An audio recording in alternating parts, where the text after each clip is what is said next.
ভালুকায় পৌর বিএনপির আহ্বায়ক আলহাজ হাতেম খানকে জড়িয়ে বেশ কয়েকটি গণমাধ্যমে ষড়যন্ত্রমূলক মিথ্যা বানোয়াট ও ভিত্তিহীন সংবাদ প্রকাশের প্রতিবাদে মানববন্ধন ও প্রতিবাদ সভা অনুষ্ঠিত হয়েছে। দুপুরে ঢাকা ময়মনসিংহ মহাসড়কে পৌর বিএনপি ও অঙ্গ সহযোগী সংগঠনের আয়োজনে এই প্রতিবাদ ও মানববন্ধন করা হয়।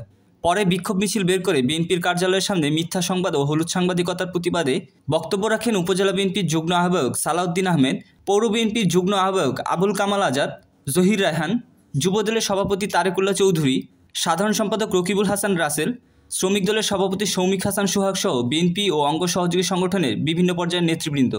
মানববন্ধনে বাংলাদেশ জাতীয়তাবাদী দল বিএনপি ভালুকা উপজেলা শাখা ও পৌর বিএনপি এবং সকল অঙ্গ সহযোগী সংগঠনের নেতাকর্মীগণ অংশগ্রহণ করেন। রাজপথে দাঁড়িয়েছি।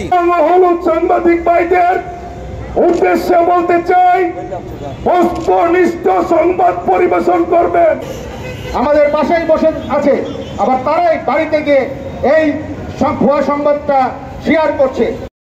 এজেন্ট হয়ে তারা আওয়ামী লীগের এজেন্ডা বাস্তবায়ন করার জন্য সারা বাংলাদেশে আনাচে কানাচে তারা ছড়িয়ে পড়েছে। পৌর বিএনপির আহ্বায়ক আলহাজ হাতেম খান, শহীদ জিয়ার আদর্শের সৈনিক, দেশনেত্রী বেগম খালেদা জিয়ার সৈনিক, যুবদল, স্বেচ্ছাসেবক দল, মহিলা দল, উলামা দল সহ আমাদের বিএনপির সিনিয়র নেতৃত্বের